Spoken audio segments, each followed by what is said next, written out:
Welcome everyone to our Jewish Family Service Bank webinar hosted today by Brenda Peralta from North Dallas Bank and Trust.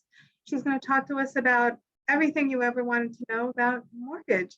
So I'm going to kick it over to you, Brenda, and thank you for joining us today. We appreciate your partnership. Thank you so much. Thank you, Brenda. Yeah, very excited. I'm going to go ahead and share my screen here.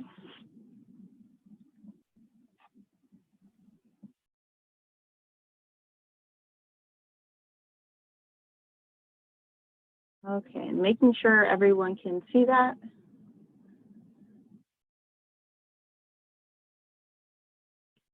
Perfect. So my name is Brenda Peralta, and I'm here with North Dallas Bank and Trust with our mortgage division. I recently started with them about 3 months ago, but I've been in the mortgage industry for a little bit over 2 years now. I've graduated back in 2018 from Southwestern University, which is just a small college near Austin, Texas. Played collegiate soccer for the 4 years, but transitioned after that into the mortgage industry, and it's been very exciting, especially the last 2 years with the current market. So, again, with North Dallas Bank, very excited to, partner with you guys and present this information just because we do want to make sure that our community members are properly informed, not only about the home ownership process, but also what it entails for once you do actually become a homeowner. So really what we're going to be doing in the workshop is we're going to be reviewing the costs and the responsibilities associated with home ownership, but we're also going to take a look at the loan and the repayment process. So the different types of loans that are available. And then lastly, how to find out if you are financially ready to own a home. So really when someone starts looking for a home, that whole process can be very overwhelming. And for a lot of people, it is something that is scary to go into, but that's why we want to make sure that you are prepared both financially and, having the knowledge that you need to know what to expect from not only the market, but the responsibilities that come with owning a home. Okay, now, whenever someone begins that process, one of the biggest things that is not highlighted are the possible advantages as well as the challenges that come with owning a home itself. So we're really going to start off with a poll here, and I'm going to read off these statements. If you want to participate in the chat on Zoom, that's great. Or if you just want to, internally think about it, that's perfect too. We're going to go through each one of them, and then we're going to kind of go into them a little bit more in detail. So number one is going to be your home is an asset. Okay, number two is you need to make payments toward a home. And number three is going to be you need to pay taxes on a home. And lastly, we have you can remodel your home any way you like. So again, if you just want to spend a couple of seconds to kind of think about what you think about each of these statements, if you would consider a pro or a con. And if you have a piece of paper next to you, you can also jot it down to review it later as well. The good thing about each of these statements is that it's not really solidified whether it's a pro and a con. There's a pro and a con to each one of them. So starting off with number one, your home is an asset. So generally, a home can go up in value, but on the contrary, it can also go down in value over time. So, usually a home is considered an appreciating asset, meaning that it's gaining value. And of course, as you're paying it off, you're gaining more value as the time goes on. But it's not always something that's assured that you will be able to sell that home for more than you bought it for. So in rare instances, you may find that the value of the home may go down. So it's more beneficial to think of it as an investment if it's, providing good shelter for you and your family, allowing you to create memories, and if it goes up in value, great. Again, that's generally how it goes, but in rare situations, it can also result in lower value over time. Number two is you do need to make payments on a home. Now, the pro here is that every time you do make a payment, there is a portion of that that's going towards your principal, which is reducing the amount that you owe on the home, which brings you closer to owning that home outright. The con to that is that you do have to consider things like a down payment, those recurring costs for like maintenance and repairs that come with owning a home, right?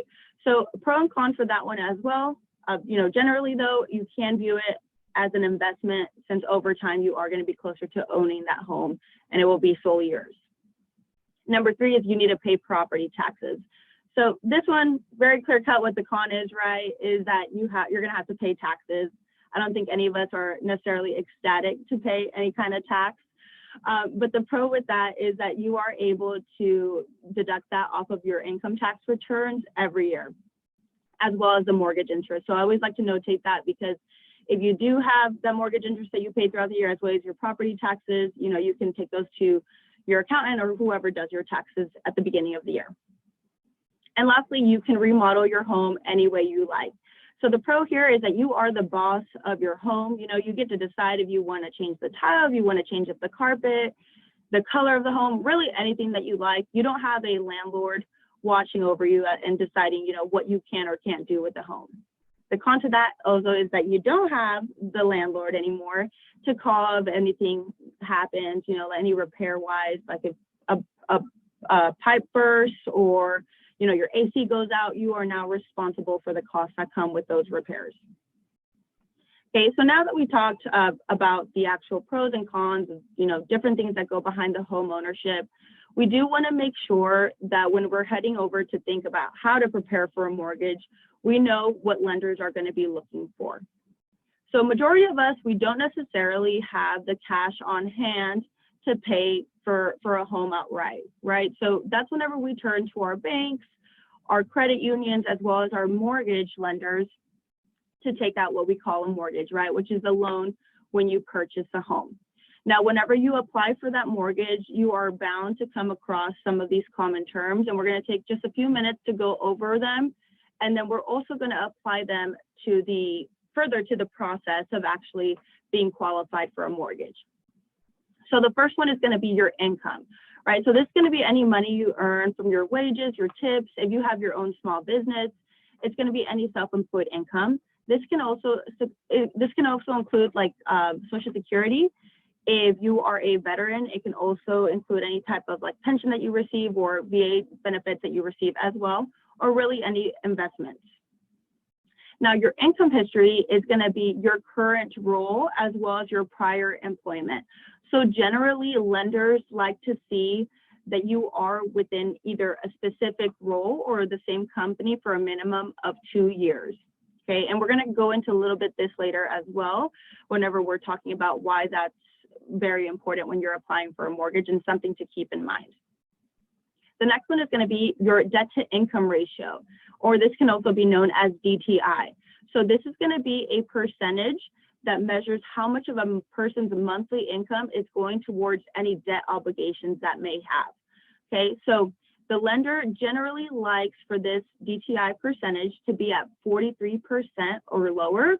And this is something else that we'll go a little bit more in detail later on in the presentation. Okay, and then we have our credit score. So this is going to be a 3-digit numerical score that is going to prove to lenders how you have, basically handled your debts in the past as well as in the present. It's also going to show them what kind of loans or what kind of credit lines you are applying for. And then lastly, we have the down payment. So this is going to be the lump sum of cash that you are using to purchase that home. Now, this is something that I believe a lot of people don't really think is very important, but this does show the lenders that you are committed to the purchase of that home. And so you have skin in the game, right? So they want to make sure that you are invested in that purchase. Most of us don't like to throw our money away, right? So if we're saving it for a home, we know that it's something that's special to us and that it's important and that we're working towards. Okay, so now that you have a good idea as to what lenders are going to be looking for in an application candidate, it's going to lead us to think about how we can prepare to actually be deemed a good, strong candidate. Okay, so this is going to be considered the 5 C's of credit. So just starting off, we're going to look at capacity. So capacity is your ability to make your payments now in the present as well as in the future. So when they're looking at this, they're going to be looking at, for example, your debt to income ratio, right? How are you able to handle your payments, your debt obligations? But they're also going to look at things like your income history, your employment history, seeing how long you've been at your particular role, or, if you tend to stick with the same jobs for a long period of time. So whenever they're looking at a candidate who's switching jobs every 2-3 months, that capacity may not be as stable versus someone who's been with the same employer for 2, 3, 5 to 10 years, right? So that does show them your capacity. Next is going to be your capital.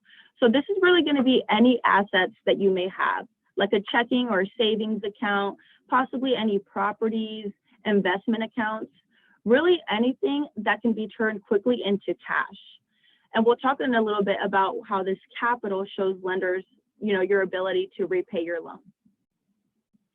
Next is going to be your collateral. So this is going to be any property or asset of significant value that is going to be used to secure the loan that you are applying for. Okay, next is going to be your character. So your history on delivering on your debt obligations or your commitments in the past. So one of the hugest indicators of a person's character is going to be that credit score, because again, that credit score is going to be showing your, not only what type of lines of credit you're applying for, but if you've been making your payments on time and if you've been a responsible consumer.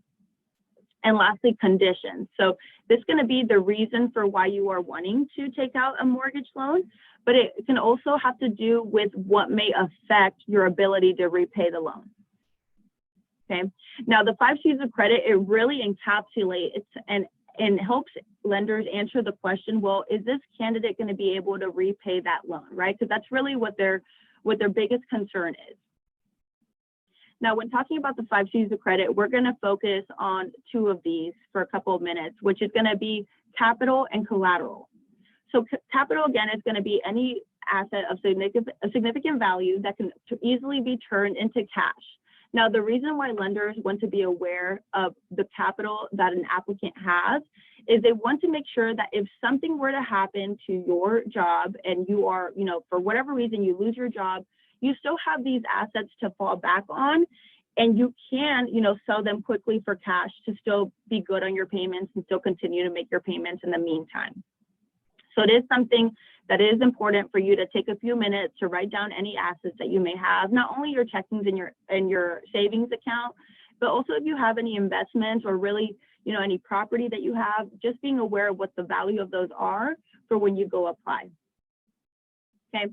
Now, the next one is going to be the collateral. So in the case of, taking out a mortgage, the collateral is going to be actually the home that's going to be securing that loan. So what this gives the lender the right to do is if you happen to default on your payments and you can no longer carry those mortgage payments, they now have the right to buy that home back from you. It's technically theirs until it gets paid off completely, right? So it's a little bit of leverage there. You want to make sure you're still making those payments. If not, of course, the lender has a right to take that home back.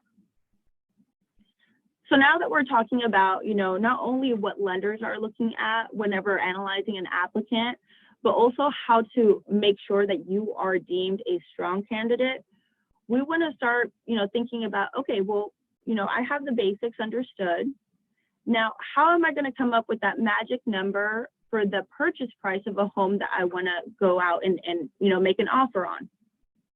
So the simplest way to do this is going to be getting your annual household income and multiplying that by 2 or 3. This is going to give you a really rough number, but just again, the easiest and quickest way to, get started on that.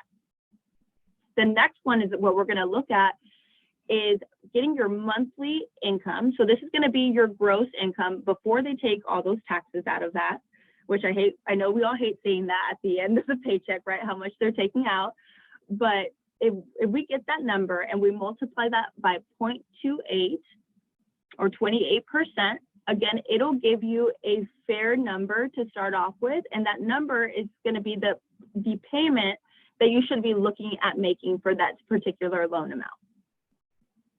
And then the third way that you can calculate that purchase price is going to be the most detailed one. So this one is not only going to look into your income, it's also going to look into your debt obligations, your expenses, and then your saving habits.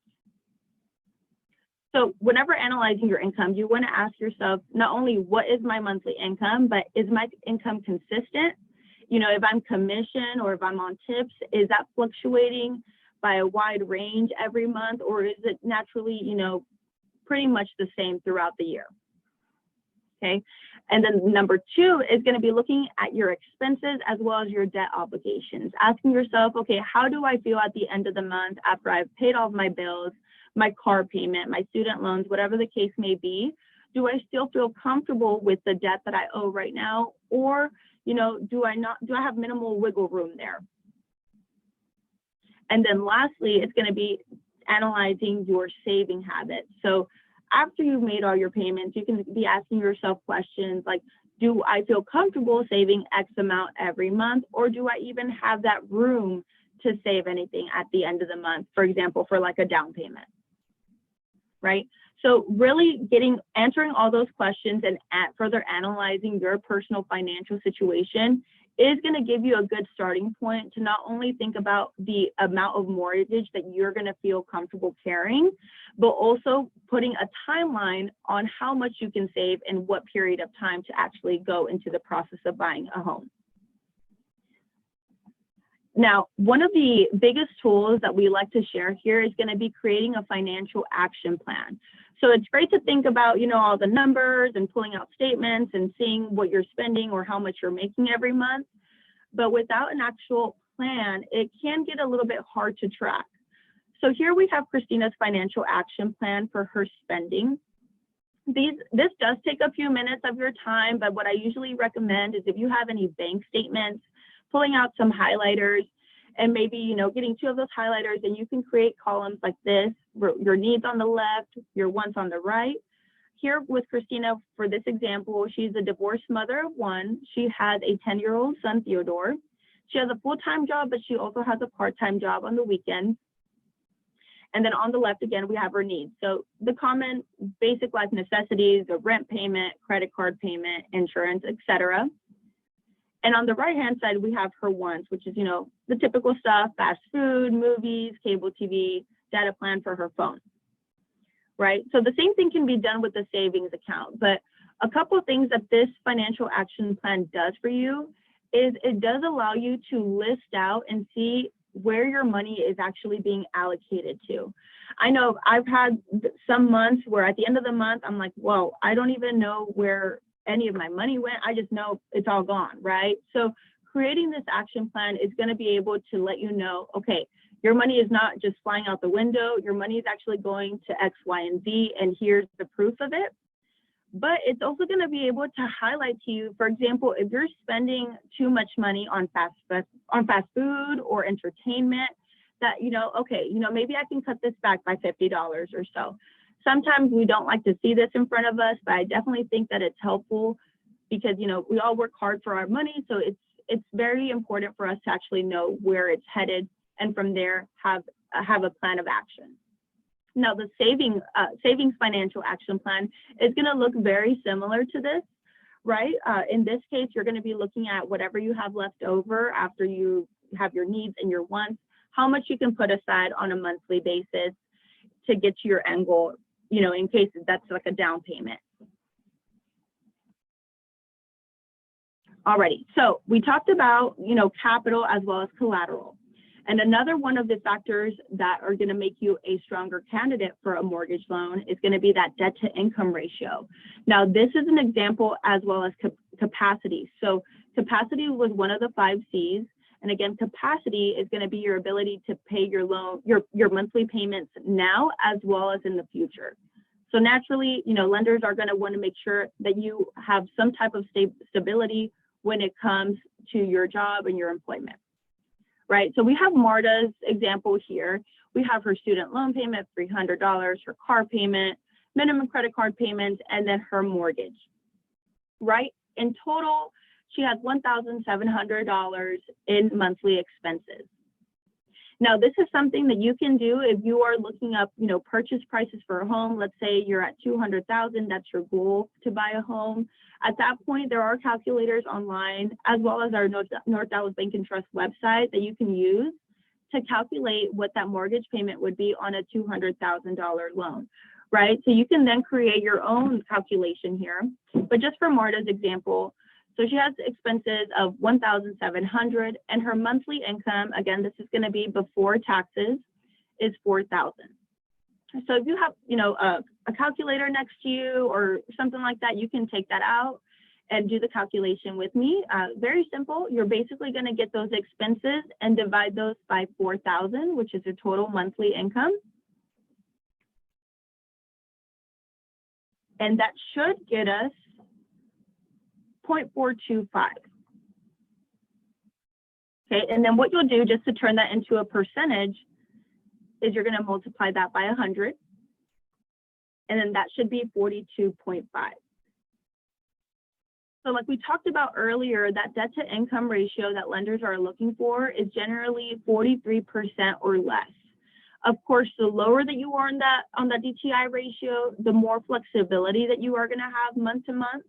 We also don't want to make sure that you're not overextending yourself, because this debt to income ratio is only going to be taking into account the mortgage and like your tax and the insurance for the home. But it's also mainly gonna calculate what's on your credit report. So like water bill, groceries, things like that are not included in this ratio. So you want to make sure that when you are looking for a home, you generally know what your monthly expenses are looking like, you know, how you like to live. At that point, also take that into account and not just rely on that 43%. You know, especially, you know, it's different if it's just a single person versus if you have a family of 3, 4, right? If you have kids, it's a different story. There's more expenses to account for. Okay. Now, again, the lower the lower DTI ratio, the more flexibility you're going to have. And this is just one of the factors, but it is definitely a more important factor for lenders and one of the top things that they are looking for. Okay. Now, sometimes in some cases, a lower DTI ratio may also help you get a better interest rate. So it's something else to keep in mind. Alrighty. Now we talked about character as part of the 5 C's of credit. And again, that's going to be a 3-digit number that's going to reflect your credit history and how you have behaved as a consumer, right? So the higher the number, it's generally the better. Like DTI, the higher credit score you have, the better rate that you're going to get. Usually if you're above a 740, 750, you're already reaping the benefits of a high credit score versus someone, you know, that's on the lower range. Okay. Now, usually these credit scores are ranging from 300 to 850. And again, the higher, the better. And what will happen is whenever you go to a lender and fill out an application for a mortgage, they will request or, you know, confirm with you that it's okay to pull and review a copy of your credit report. They'll ask for your social security number. And then whenever they pull up this credit report, they're going to be pulling it from the 3 credit bureaus, which is going to be Experian, TransUnion, and Equifax. Okay. Now, a couple of things that can be affecting your credit score are going to be things like your payment history. So your payment history is going to be probably the biggest contributor to that credit score. So you want to make sure all of your payments are being made on time and for, of course, the minimum requirement, if not more, of course. So if you are putting more towards, you know, your credit lines and not just giving the minimum, at times lenders will also look at that. And it's going to show them that you are more than responsible, right? You are, you know, swift and you are trying to pay that off a little bit quicker. Secondly, it's going to be the amounts you owe. So this is going to equate to credit utilization. Usually to reap the benefits of your credit score, you want to make sure that your credit utilization is at 30% or below. Okay. So just as an example, if you have a $10,000 credit line, you want to make sure that you're using $3,000 or less on that particular line, or 30% or less. Okay, another factor that can affect that credit score is going to be the length of your credit history, you know, how long you've had your accounts open, as well as the types of credit that you are using. So if you have car loans, you know, credit cards, student loans, diversity in that credit score or that credit lines do help your credit score in the long run. And then of course you have your new credit. So any new credit lines that you are applying for, generally you want to keep these credit lines or these credit inquiries at a minimum for big events like when you're taking out your mortgage. Now that's not to say that you never want to apply for credit, right? Of course, but you do want to make sure that you are saving it for important things that you actually need and not just letting anyone left and right pull that credit score, because again, it can eventually affect that credit score overall. Okay, now let's say it's maybe you're not at the credit score that you want. You have goals to, get it above that 750 to reap the, top benefits of getting a better interest rate. Now, there are a couple of things that you can do to improve that. And one of those is, of course, keeping up with your payments. I mentioned earlier that payment history is one of the top things that they are looking at when analyzing your credit score. So just making sure you're making those payments on time, right? Next is also going to be applying for new credit lines, right? So keeping those at a minimum, we already touched on that. And then as well, one of the biggest things that I notice is that we all tend to sometimes not even worry what's on our credit score, right? If we're not applying for anything, we're not looking into it. With the amount of fraud that goes on nowadays, I always recommend, getting an update on your credit score, making sure that everything that's on that credit score is accurate and that you are familiar with. Again, fraud happens, it's happened to a lot of us. So you want to make sure that anything on there that shouldn't be on there gets reported and that you're working to get that off. Now, you can request that credit report from the 3 bureaus, so Equifax, Experian, or TransUnion, but they generally come with about a $20 fee. Now, you are allowed to get 1 free credit report a year through myannualcreditreport.com. Okay. So just another resource, things like collections, especially if you've taken care of collections, you also want to make sure that that's updated on your credit score, because some lenders will inquire about what the collections are for, and it, again, may also hurt your credit score overall. Alrighty, so we talked about how to assess your personal and financial situation. We've talked about, what lenders are looking for and how you can, start preparing to be a strong candidate for a mortgage loan. Now comes the really important part, right? The money involved. So the overall home buying cost. So the most common one that, most people are familiar with is going to be that down payment, right?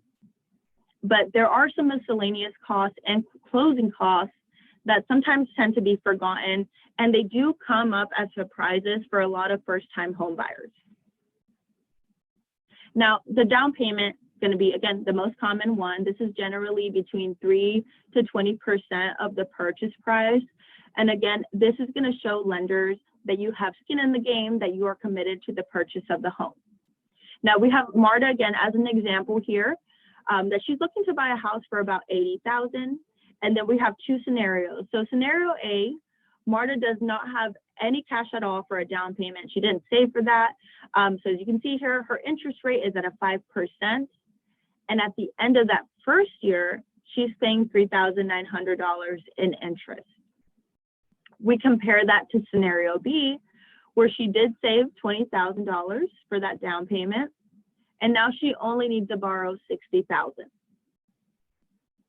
Now, one thing to keep in mind here, again, with that down payment is you may also be looking at getting a better interest rate the more of a down payment that you have prepared. Again, for a lender, that looks better because, again, they know that you are committed as a consumer for the purchase of a home.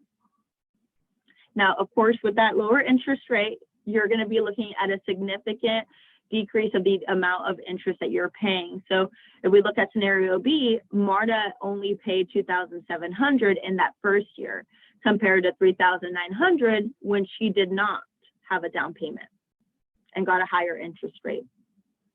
And naturally, the higher down payment you have, the less of a loan amount you're going to have to take out, and the less your payment will be in that case. Alrighty, next we have our miscellaneous costs. So these are the smaller costs, but they definitely do add up as part of those overall closing costs.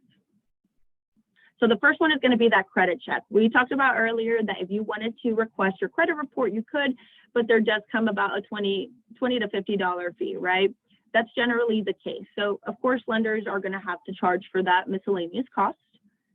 Then we have our inspection costs. So you want to make sure that you are getting an inspector to go out to the home, making sure that everything is functioning properly, that you have a working AC unit, that would be terrible right now with this triple digit heat, but making sure your AC unit's working fine, that the water pipes are all good and healthy, the water heater, things like that are in good shape before you actually purchase that home. And if there is something wrong with the home, that's either fixed before you close or something that you can maybe negotiate the purchase price by, so you can fix it yourself. Again, talking to your realtor is important on that end because they usually are able to negotiate on your behalf in that case. Next, we have your appraisal costs. So getting an appraiser to go out to your home and value the home, making sure that it's worth what you're buying it for. Okay, next we have our real estate taxes. So believe it or not, this can come as a surprise because usually if you are building out, an escrow account, you want to make sure that there's enough in there to pay out for those property taxes. Now, property taxes in the state of Texas are usually paid in December. So being aware that those will become due, if you are taking care of those property taxes on your own account, that you're saving up throughout the year to be able to pay that at the end of the year. Again, in the case of the state of Texas. Okay, and then of course we have our repair costs. So we already talked about, if anything breaks down in the home, it is now your responsibility to pay for it. So, being mindful that there are going to be some repair costs that are going to come across and just to be financially prepared for it. And then you have your ongoing costs, right? So this can be anything from hiring someone to come cut your grass to maybe if you're getting someone in-house to, clean your house, things like that. Just small things that, may not seem like a big deal, but it definitely can add up over time whenever you're calculating the rest of these miscellaneous costs. And then lastly, we have our closing costs. Okay, so closing costs are something that's completely separate than that down payment that you're saving for. Okay, so this is going to include things like your appraisal fees, your tax service provider fees, that title insurance, prepaid expenses like property taxes or homeowners insurance. It can also be government taxes, right? So these closing costs are generally between 2 and 5% of the purchase price of the home.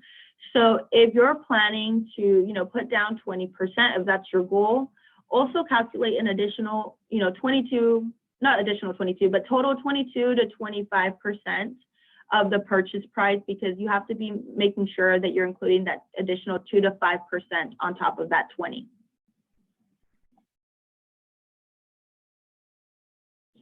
Okay, private mortgage insurance.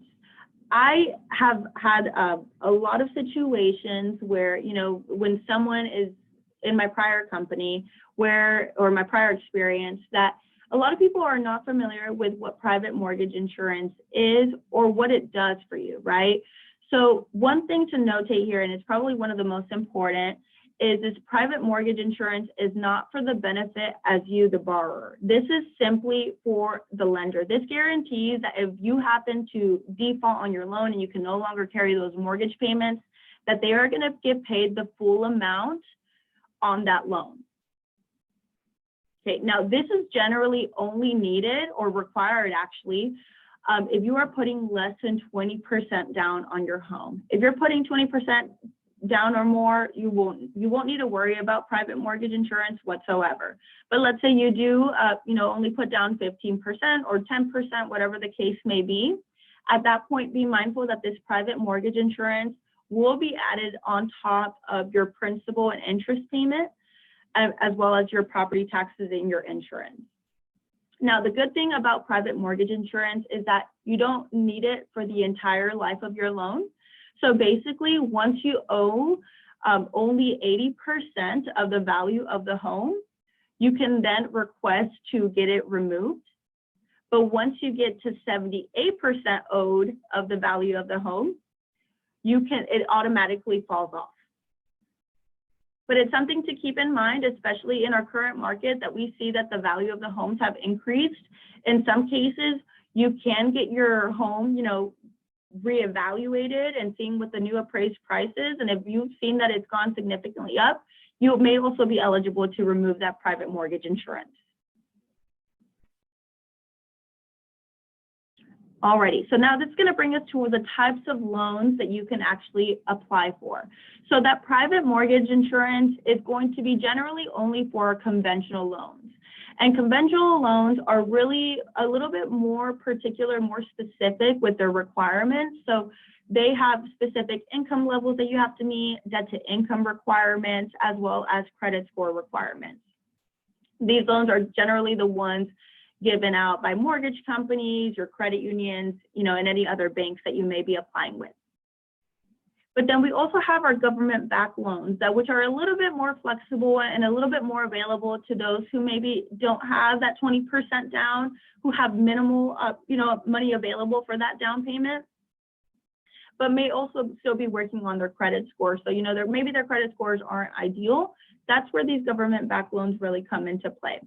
So the first one is going to be our FHA loans or our Federal Housing Administration loans. Okay, so this is really helping those with lower credit scores, as well as those that maybe don't have too much to put down for that down payment, right? Now, I will say that private mortgage insurance is solely for conventional loans, but the FHA have their own particular type of mortgage insurance, okay? So this is known as MIP, or mortgage insurance premium. And this mortgage insurance works differently than that for the conventional, meaning that in particular cases, this mortgage insurance, may not ever fall off the payment of your home, depending on how much you give down. So it's always important to talk to your lender and ask about that FHA loan and really ask about how that mortgage insurance will function and when it will fall off. Next, we have our VA loans, or Veterans Administration loans. This is, of course, is available for our lovely veterans, service members or their surviving spouses. And this can really, again, guarantee a portion of their loan. And they have great programs out there for our veterans as well. And from what I am familiar with, the VA loans do not come with mortgage insurance. So something to keep note there, especially if you are a veteran. And the USDA is going to be for those loans that are out in rural areas, right? So they do offer, type of assistance if you are looking for a home a little bit out of the city. And these are generally targeted to our low to moderate income, borrowers. USDA loans also do have their own particular type of mortgage insurance. But again, for all of these loans, just make sure that you are asking if they carry any particular type of mortgage insurance, and just make sure that you are aware of what the other terms of that specific loan are. Okay, so we know the types of loans that are available out there, whether you have 20% down or if you're looking to put less than that. Again, government-backed loans and our conventional loans. And for both of these, you want to make sure that you're knowing what your options are. Generally, we're looking at our fixed rate mortgages as well as adjustable rate mortgages. So fixed rate mortgage is basically meaning that that rate that you get will never fluctuate on you, which comes to your principal and interest payment never fluctuating throughout the life of your loan. Okay. Now, one thing I always like to point out when talking about fixed rate mortgages is that you have your principal and interest payment, right? That is staying the same throughout the entire life of the loan. But if you are escrowing, meaning that you are including your tax and insurance payment as part of your monthly payment, you want to make sure that you know that although that principal and interest will never fluctuate, taxes and insurance payments may fluctuate, right? So if you have a $1,900 monthly payment that includes your principal, your interest, your taxes, and your insurance, know that if your taxes or your insurance do go up, it is possible for that initial payment of $1,900 to potentially increase or decrease. That does not mean that you have a flexible rate, an adjustable rate. It just means that there are going to be some adjustments to that taxes and the insurance. And then we have our adjustable rate mortgages, right? So this is depending on the terms of the loan. It is going to have that rate adjusting depending if it's monthly, if it's every 6 months. Again, depends on the loan. Now, after 2008, adjustable rate mortgages really got a bad rap simply because of how they were handled, right? But especially in today's market, it is important that you do talk about your options with the lender that you trust to make sure that they are analyzing what works best for your situation, and that you know how that adjustable rate mortgage is going to fluctuate in the future. And then here we're basically going to just compare those two fixed rate mortgages, and we have for both a principal of $100,000. One of them is going to be for a 15-year mortgage, and the other is going to be for a 30-year mortgage. Now, generally, as we can see here, if you're going with the 15-year mortgage, you're going to reap a better interest rate versus if you go for a 30-year mortgage. So for a 15-year mortgage up top, that interest rate is at a 4.5. Their monthly principal interest is $765. And the total interest that they're paying after those 15 years is a little bit shy of $38,000. Now, if we look at the 30-year mortgage, interest rate is at a 5%. Their monthly principal interest is at $537. And the interest they're paying at the end of those 30 years is a little bit more than $93,000. So there's a significant difference there.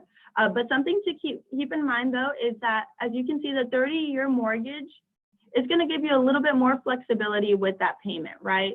So even if you go with the 30-year mortgage, and yes, you're getting a higher rate, but just be aware that you can always give extra towards that principal every month, and you don't have to necessarily be tied down to a 15-year.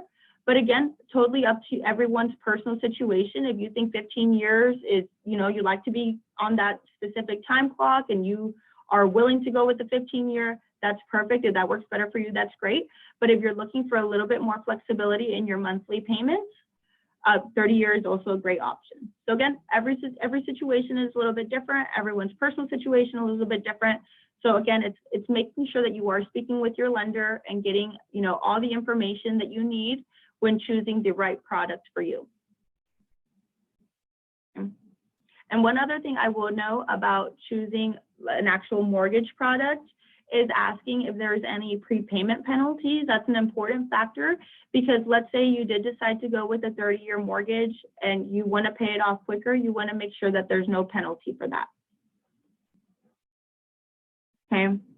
And like I said in the very beginning, the whole home buying process can be very intimidating. It can be a little nerve-wracking.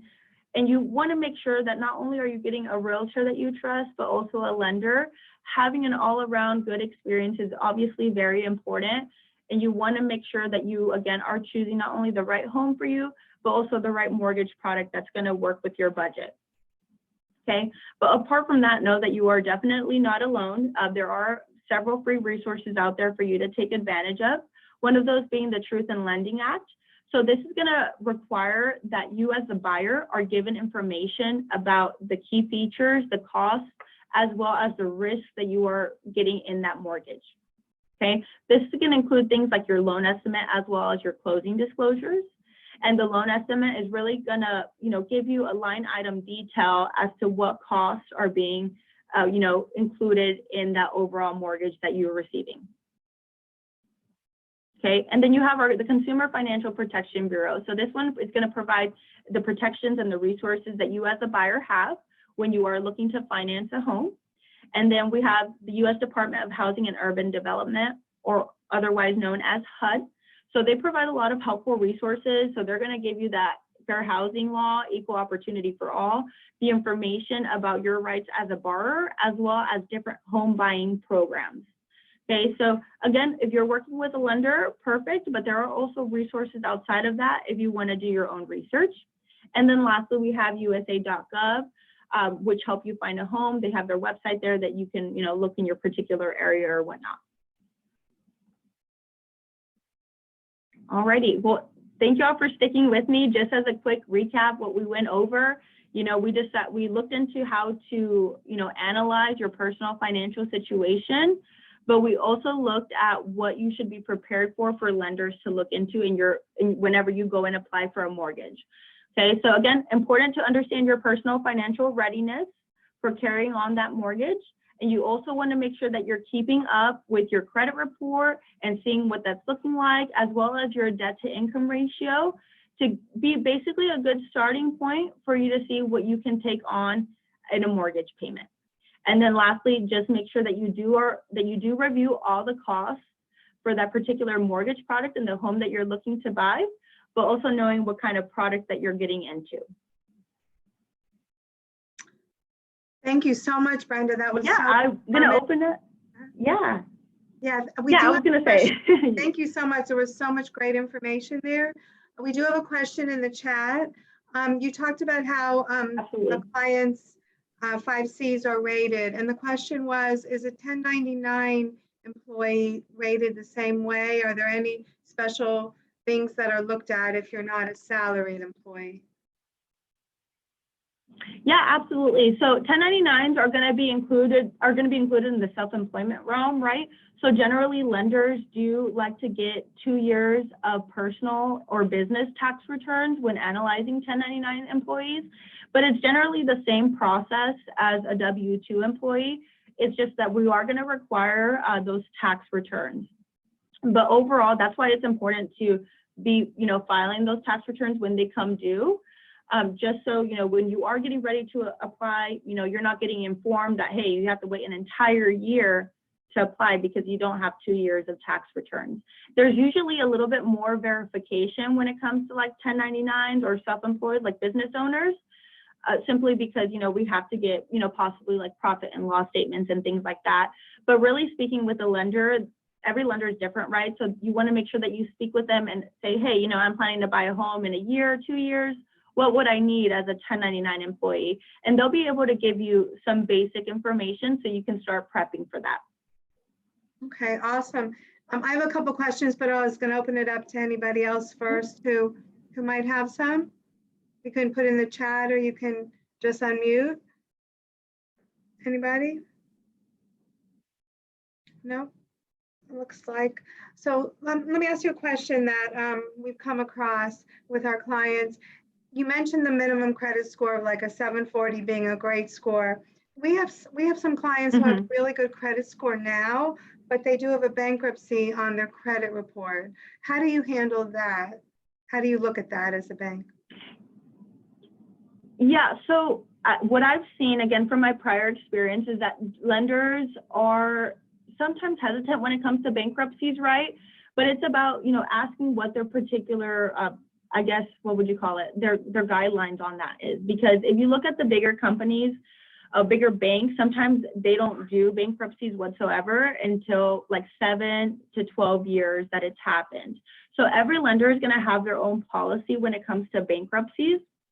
But for example, if you have a bankruptcy, but your credit score is doing great now, sometimes it just takes an explanation depending on the lender as to what happened. And again, sometimes those bankruptcies are not as important after a set amount of time. It also depends on the different types of bankruptcies, right? So some of those different bankruptcies are going to have different timelines. So some are 5 years after it's been discharged, 7 years, 10 years. It just kind of depends on the lender. Okay, great information. Elmise, did you have a question? I see you unmuted. Yeah, well, I wanted to ask, I did apply for a loan, and, like the initial process, they told me that I qualified, and after I sent in my information, they told me that I didn't qualify. So, my question, I'm thinking, because they didn't like really go into details and tell me anything, except sending me an email, like based on the information that they received, like I'm not qualified. So I'm thinking it has to do with my income because it fluctuates. And my question is like, how do I go about, like getting myself to be able to get a loan? What would you say that I need to do to like get qualified?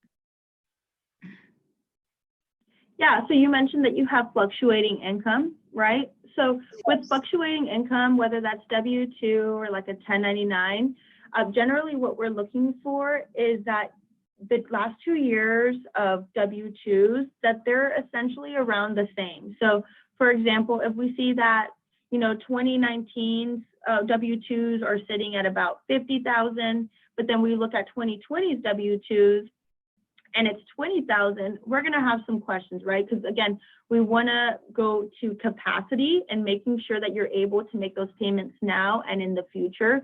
So when there's a little bit of a disparity there, or if it's just kind of fluctuating too much from month to month, it is something that they will consider, and they usually take the lesser number just to get a little bit more, structured DTI ratios.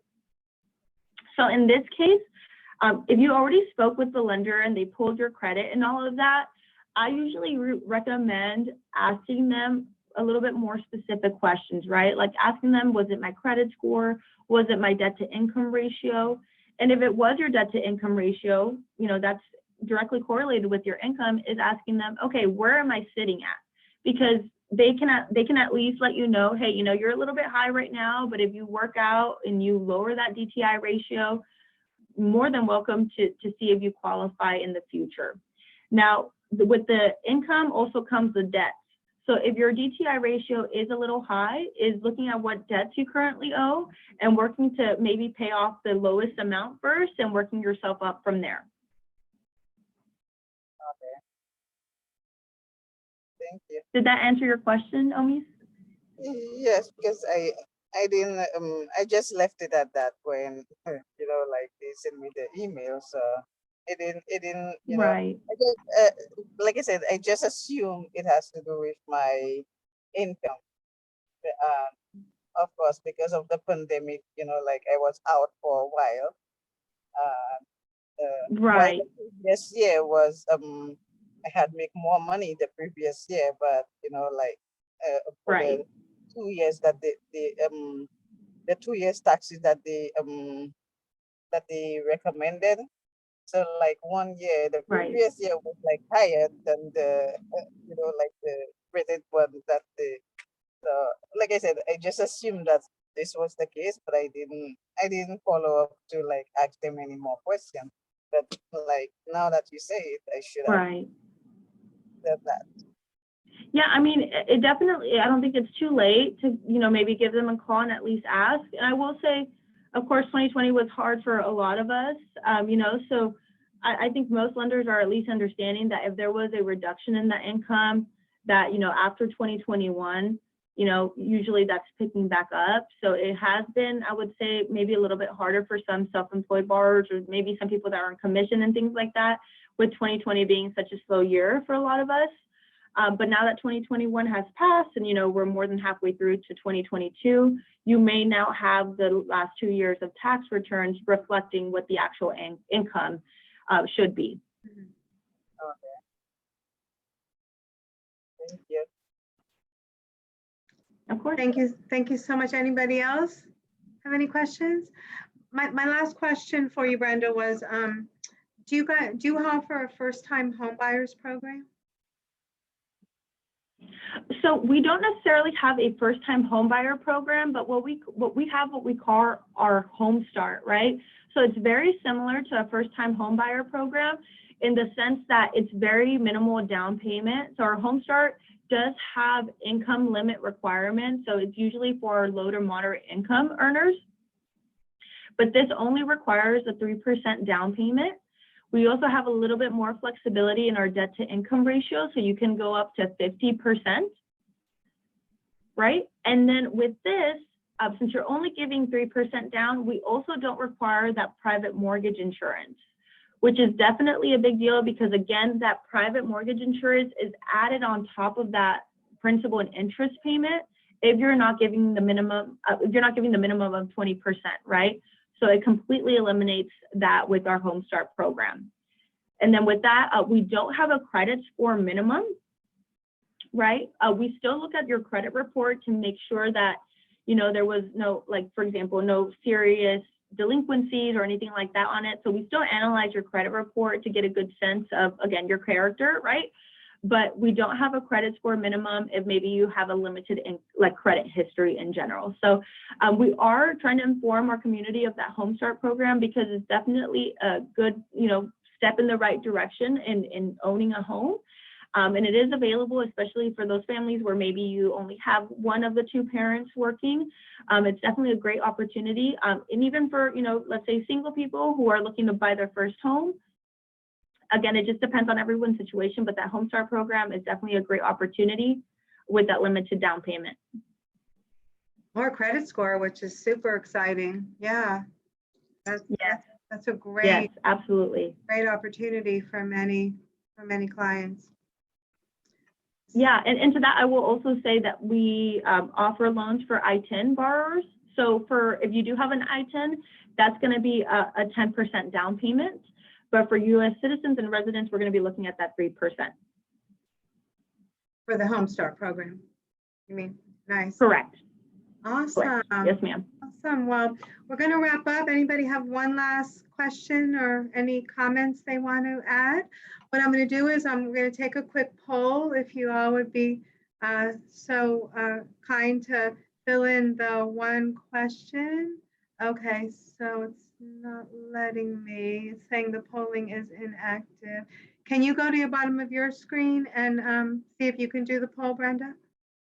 Maybe because I gave you poll host. The very bottom. Do we get a recording right of here. this?